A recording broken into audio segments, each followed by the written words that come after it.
بالله من الشيطان الرجيم بسم الله الرحمن الرحيم الحمد لله الذي نحمده ونستعينه ونستغفره ونؤمن به ونتوكل عليه ونعوذ بالله من شرور أنفسنا ومن سيئات أعمالنا من يهد الله فلا مضل له ومن يضلل فلا هادي له ونشهد أن لا إله إلا الله ونشهد أن محمدا عبده ورسوله فأعوذ بالله من الشيطان الرجيم بسم الله الرحمن الرحيم يا أيها الذين آمنوا لا تقولوا راعنا وقولوا انظرنا واسمعوا وللكافرين عذاب أليم صدق الله مولانا العظيم.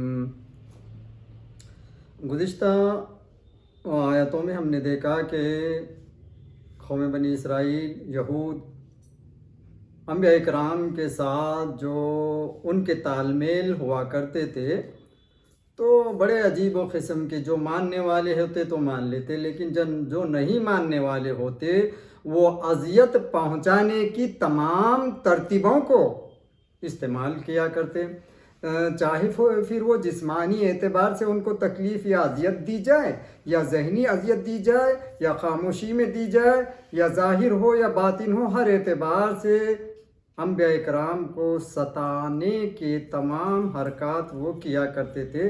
کوئی ایسے موقع نہیں چھوڑتے تھے کہ جس سے کہ جو ہے نبی بدظن ہو جائیں. یہ تمام حرکتیں وہ کیا کرتے تھے یا ان کو تکلیف پہنچاتے تھے. اب اس آیت میں یعنی یہاں تک کہ وہ جادوگری کا قصے ہو یا جادوگری کے واقعات ہو یا جادو کرنا ہو یا اور دیگر چیزیں ہوں، دیگر اسباب ہو، یہاں پر اس آیت میں بتایا گیا کہ دیکھو ابھی تک جو ہے یہود اور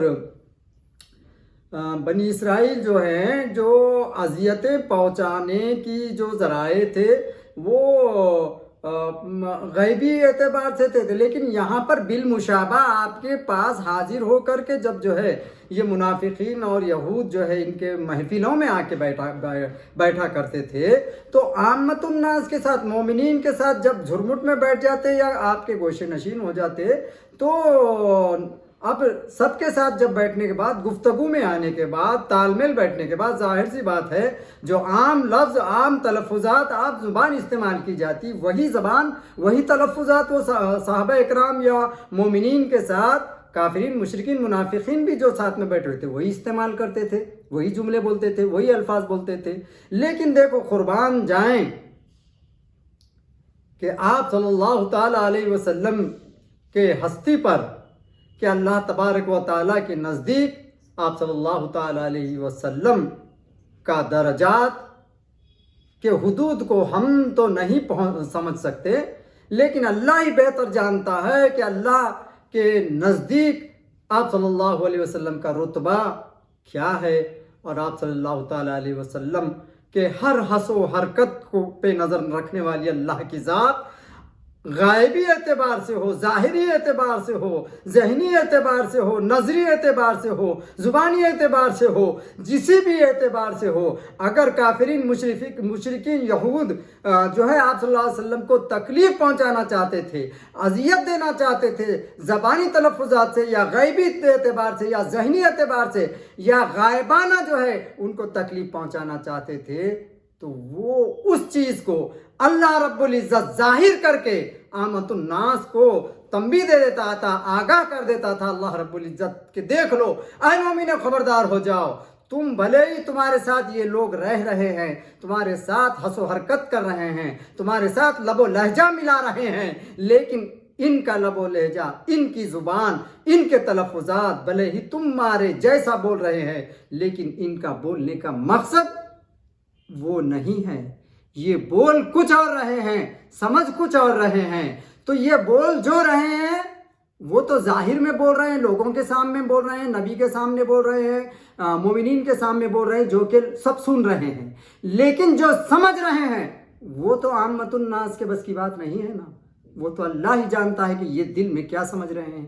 اس سمجھنے کو لے کر کے اللہ رب العزت نے اس آیت کریمہ کو قرآن حکیم میں اتارا اور ان کے اندر کے دل کے اندر کے بھید کو ظاہر کر دیا. ان کے اندر کے گھمنڈ کو، کپٹ کو، غرور کو، اور ان کے اندر جو ہے چھپا ہوا آپ صلی اللہ علیہ وسلم کے بارے میں کینہ تھا، اس کینے کو اللہ رب العزت نے یہاں پر ظاہر کر دیا۔ مثال کے طور پہ کوئی ایک لفظ ہے، جیسے کہ عربی ہو یا انگلش ہو اور دیگر زبانیں ہوں، ایک ایک لفظ کے کئی کئی معنی ہوتے ہیں۔ جیسے کہ میں کسی کو بول رہا ہوں کہ میرے طرف متوجہ کرنے کے لیے ایکسکیوز می، اگلا بندہ ظاہر بات ہے کسی باتوں میں مبتلا ہو یا کسی اور کی طرف متوجہ ہو، اگر اس کو میری طرف متوجہ کرنا ہے، میری بات سنوانا ہے، میری بات اگر منوانا ہے، تو میں کیا بولوں گا؟ Excuse me. یہ مؤدبانہ بولنا ایکسکیوز می۔ اب وہی ہے، یہی ایکسکیوز می ہے۔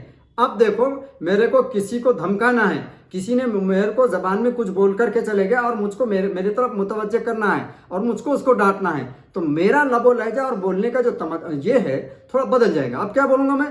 ایکسکیوز می، یعنی ذرا دھمکا کے ایکسکیوز می، کس کو بول رہا بھائی ایکسکیوز می؟ یا کوئی جو ہے سو میری طرف، یعنی جس طریقے سے تمہارا ٹیون بدلا اس طریقے سے اس کا معنی بھی بدل جائے گا۔ تو یہی حرکت کرتے تھے منافقین، مشرکین، کافرین اور جو ہے یہود۔ یہ محفل میں تو بیٹھتے تھے، جب عام زبان میں صحابہ اکرام آپ صلی اللہ تعالیٰ علیہ وسلم کو کبھی آپ درس دیتے یا جو ہے کچھ باتیں بتاتے، اگر ان کے ذہن میں وہ بات نہیں سمجھ میں آتی تو وہ پوچھ لیتے تھے۔ مثال کے طور پہ استاد اگر سمجھا رہا ہو، اپنے کو اگر نہیں سمجھا تو اپن کیا بولیں گے کہ ایکسکیوز می سر، بولیں گے نا۔ لیکن یہ ایکسکیوز می کو سمجھو، سر نے اگر کچھ بول دیا اور میرے کو ڈانٹ ڈپٹ کے میرے کو سر کو جواب دینا ہے، ہاں ایکسکیوز می سر، کس کو بول رہے سر تم؟ ایسا میرے ذہن سے اگر بولنا ہے ایکسکیوز می، یعنی وہی بولنے کا وہ لفظ وہی ہے، بولنے کا جو ڈھنگ ہے اور سمجھنے کا جو اندرونی جو مزاج ہے، اس مزاج کو وہ لفظ ظاہر کرتا، وہ جو ہے بولنے کا انداز ظاہر کرتا۔ تو اسی طریقے سے قرآن حکیم میں یہاں پر آیا ہے کہ جب جو ہے مجموعی طور پہ تمام اجتماع ہوتا، وہاں پر سبھی جمع ہوتے، یہودی بھی ہوتے، قوم بنی اسرائیل کے لوگ بھی ہوتے سبھی، اور صحابہ بھی ہوتے، وہ زمانے کے دور کے سبھی لوگ ہوتے اس کے اندر۔ تو جب جو ہے آپ صلی اللہ تعالی علیہ وسلم تعلیم فرماتے یا ہدایت کی باتیں بتاتے، تو اگر کچھ چیز جو ہے سمجھ میں نہیں آئی تو وہ صحابہ پوچھ لیا کرتے تھے۔ تو وہ جملہ کون سا تھا؟ رائینا، را زبر را، الف عین زیر ای، نون الف زبر نا، رائینا۔ تو یہ رائینا کا مطلب یہ ہے کہ نظر عنایت ہو، ذرا میری بات سن لیجئے، جس کو جیسے اپن ایکسکیوز می بولتے، رائینا، آپ ذرا میری طرف متوجہ ہو جائے، میرا سنیے۔ تو رائینا جو ہے بیچ میں بول دیا کرتے تھے کہ یا رسول اللہ صلی اللہ علیہ وسلم رائینا یا رسول اللہ، کہ میری بات سن لیجئے، ایکسکیوز می بولی جیسی بات۔ تو یہ رائینا، جیسے کہ رائینا، میں اتنا ہی بول رہا ہوں، اگر اس کو کھینچ کر بولا جائے رائینا تو اس کا مطلب بدل گیا۔ رائینا کا مطلب یہ ہے کہ میری طرف نظر عنایت ہو، اور اگر میں نے رائینا بول دیا تو اس کا مطلب ہے اے چرواہے، یا دوسری طرف اے احمق۔ تو یہاں پر تو دوست بھی دشمن بھی بیٹھا ہوا ہے ایک ہی محفل میں، تو معنوں کو پکڑ کر جو جملوں کو تو استعمال کریں گے ہی۔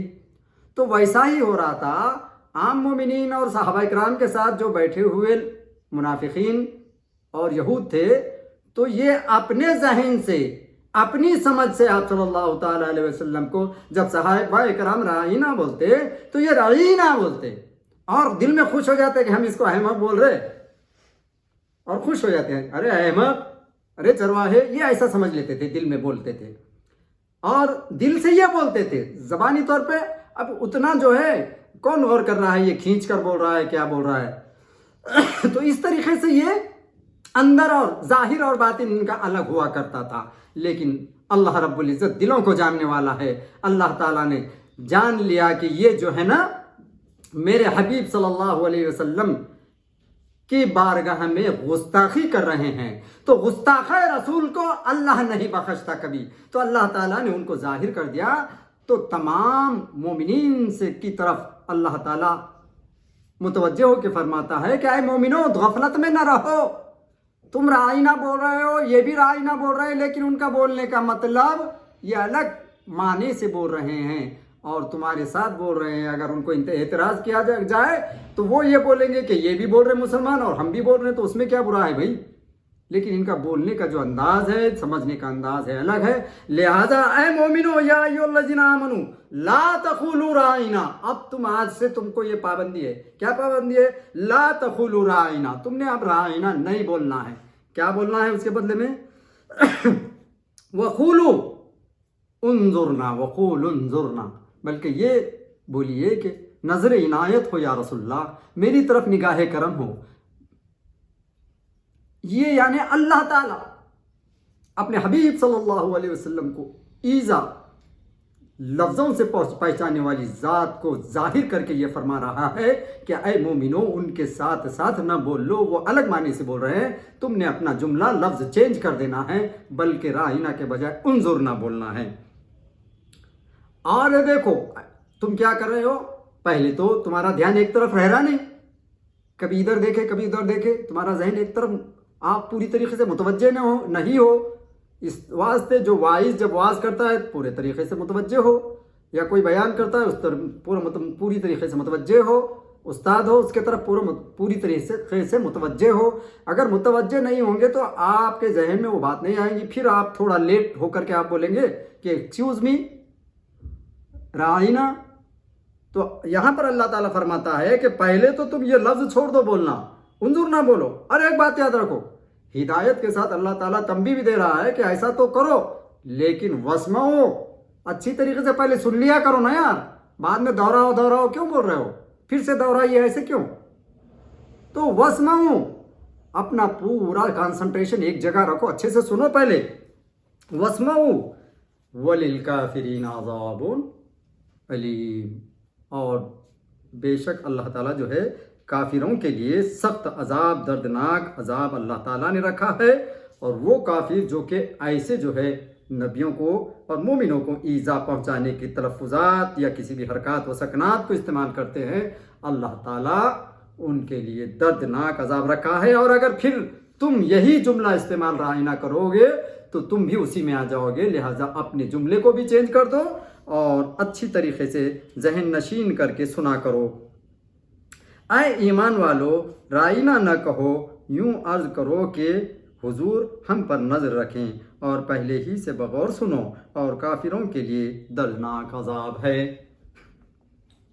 اس آیت کا پچھلی آیتوں سے چند تعلق ہے۔ پہلا تعلق اب تک یہود کی ان بدکاریوں کا ذکر تھا جو حضور صلی اللہ علیہ وسلم کی تشریف آوری سے پہلے کر چکے تھے۔ اب ان کے وہ عیوب بیان ہو رہے ہیں جو حضور صلی اللہ علیہ وسلم کے زمانے میں ان میں پیدا ہوئے، یعنی صاحب قرآن میں عیب جوئی کرنا اور ان کے دین میں طعنے دینا۔ اس سلسلے میں پہلا عیب اس آیت میں بیان ہو رہا ہے۔ دوسرا تعلق پچھلی آیت میں یہود کی جادو سیکھنے کا ذکر تھا، اور جادوگر کچھ الفاظ ہی کے ذریعے لوگوں کو ایذا پہنچاتا ہے۔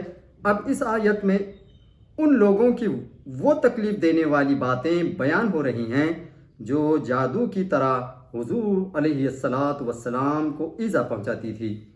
تیسرا تعلق پچھلی آیت میں یہود کا جادوگر ہونا بتایا گیا، اور جادوگر اپنے کو کرامتی ولی ظاہر کرتا ہے اور اپنے جادو کو کرامت بتاتا ہے، مگر در حقیقت وہ موذی ہے، اور موذی یعنی نقصان پہنچانے والا، موذی ہے، اور ان کا یہ لفظ محبت نہیں بلکہ کلمہ ایذا ہے۔ ان کے اس لفظ سے دھوکہ نہیں کھانا چاہیے۔ چوتھا تعلق پچھلی آیت میں جادو کا ذکر ہوا، اور جادو کا موجود اور سیکھنے والا تو اس کی حقیقت سے واقف ہے، مگر سکھانے والا تو اس کی حقیقت سے واقف ہے مگر سیکھنے والا شاگرد ان سے بے خبر ہے۔ اندھا دھند منتر پڑھتا ہے سیکھنے والا۔ اس آیت میں لفظ رائنا سے بے ادبی کرنے والے لفظ کی حقیقت سے واقف تھے۔ مسلمان بے خبری میں یہی لفظ بولتے تھے، انہیں اس سے روک دیا گیا۔ جیسے جادو کا موجود اور اس کا عامل دونوں گناہگار ہیں، ایسے ہی رائنا سے بے ادبی کرنے والے اور بے خبری میں اس کو استعمال کرنے والے دونوں مجرم ہوں گے۔ پانچواں تعلق، اس آیت میں سے پہلے ایمان اور تقوی کا ذکر ہوا، اور تقوی یہ ہے کہ انسان شبہ کی چیزوں سے بھی بچے۔ اب فرمایا جا رہا ہے کہ اے مسلمانوں متقی ہو، کیونکہ لفظ رائنا میں فاسد معنی کا شبہ ہے، اس سے بھی بچ جاؤ۔ شان نزول، حضور صلی اللہ علیہ وسلم جب صحابہ اکرام کو کچھ تعلیم فرماتے تو حضرات صحابہ درمیان کلام میں عرض کر دیتے تھے کہ رائنا یا رسول اللہ، یعنی یا حبیب اللہ ہماری رعایت فرمائیے، یعنی یہ بات ہمارے سمجھ میں نہ آئی، دوبارہ ارشاد فرمائیے۔ مگر اس لفظ رائنا کے ایک برے معنی بھی ہے، جیسا کہ ہم اس تفسیر میں عرض کریں گے۔ یہود نے اس برے معنی کی نیت سے لفظ عرض کرنا شروع کر دیا اور دل میں خوش ہو کے ہمیں بارگاہ عالی میں نہایت چالاکی سے گستاخی کرنے کا موقع مل گیا۔ ایک دن حضرت سعد ابن معاذ رضی اللہ تعالیٰ عنہ نے ان کی زبان سے یہ لفظ سن کر فرمایا کہ اے دشمنان خدا، تم پر اللہ کی لعنت ہو، اگر میں نے اب کسی کے زبان سے یہ لفظ سنا تو اس کی گردن مار دوں گا۔ یہود نے کہا کہ ہم پر تو آپ ناراض ہوتے ہیں، مسلمان بھی تو یہی کہتے ہیں۔ اس پر آپ غمگین ہو کر حضور صلی اللہ علیہ وسلم کی خدمت میں حاضر ہو رہے تھے کہ یہ آیت نازل ہوئی، جس میں رائنا کہنے کی ممانعت فرما دی گئی اور اس معنی کا دوسرا لفظ انظرنا کہنے کا حکم دے دیا گیا۔ تفسیر، یا ایھا الذین آمنوا، یہ خطاب قرآن کریم میں 88 جگہ ہے، ان میں سے یہ پہلا موقع ہے۔ پہلے کتابوں میں صرف پیغمبروں سے خطاب ہوتا تھا۔ امت مصطفیٰ صلی اللہ علیہ وسلم کی یہ عزت ہے کہ رب تعالیٰ نے براہ راست ان سے کلام فرمایا۔ دنیا میں تو مسلمانوں کو الذین آمنوا کا خطاب دیا، یعنی اے ایمان والو، انشاءاللہ آخرت میں یہی خطاب ہوگا، مگر وہاں اس کے معنی ہوں گے اے امن میں رہنے والو، کیونکہ ابتدا انتہا کی بتاتی ہے، اور خطاب سے ثواب یا عتاب کا ہوگا، مگر وہاں اس کے معنی عتاب کا پتہ لگا جاتا ہے۔ کس کو پکارا، اور جیسا کہ پکارنے کے جو یہ طریقے رہتے، کس کو پکارا، او گدھے، معلوم ہوا کہ عتاب ہوگا۔ کسی کو پکارا کہ او میرے بچے، معلوم ہوا کہ کرم ہوگا، یعنی پکارنے پر منحصر ہے، کس معنی سے کیسا پکارا۔ پکارنے پر ہی سمجھ میں آتا کہ یار اب خیر نہیں ہے۔ اگر کسی کو بول رہا آئیے، بولے تو ٹھیک ہے بھائی، کچھ معاملہ اچھا ہے، چلو آؤ ذرا، یہ بولنے کا جو یہ رہتا تنزیہ اگر بولا جائے تو ظاہر سی بات ہے کہ کچھ نہ کچھ وہاں پر عتاب ہے۔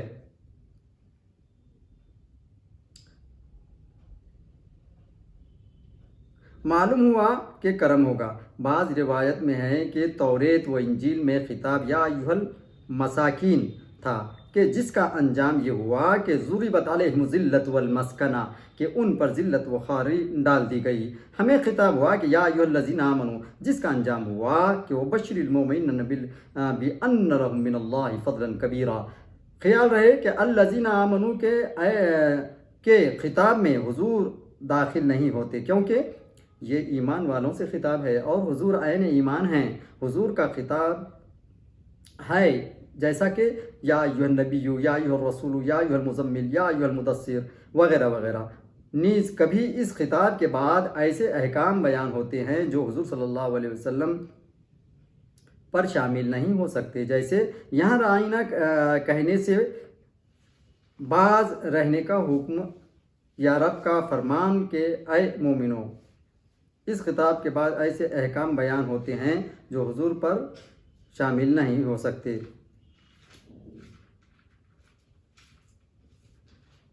یا رب کا فرمان ہے کہ اے مومنو، نبی کے آواز پر آواز اونچی نہ کرو،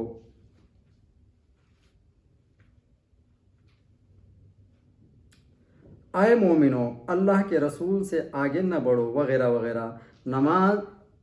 نماز روزے کے ان خطابوں میں بھی حضور داخل نہیں ہیں کہ حضور تو ظہور نبوت سے پہلے ہی ان احکام پر عامل تھے، اگرچہ اس خطاب میں صحابہ، اولیاء، علماء اور ہم جیسے گناہگار سب ہیں داخل ہیں، مگر ان کے لیے یہ خطاب اظہار کرم کے لیے اور ہم جیسوں کے لیے یہ خطاب غفلت سے بیدار ہونے کے لیے ہے۔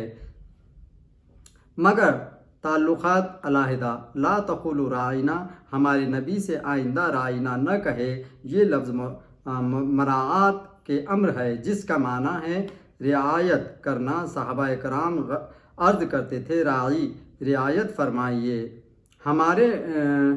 ہماری، مگر یہودی زبان میں یہ گالی تھی، یا وہ کسی قدر کھینچ کر بولتے تھے، راعینا بن جاتا تھا، یعنی ہمارا چرواہے کو کہتے ہیں، یا وہ رعونت سے بنا ہے جس کے معنی ہے حماقت، تو راعینا کے معنی ہوا احمق، اور دل میں خوش ہوتے تھے کہ نیز ویسے بھی اس لفظ میں بے ادبی کا احتمال ہے، کیونکہ یہ باب مفاعلہ سے بنا ہے، جس کا معنی ہے آپ ہماری رعایت کریں۔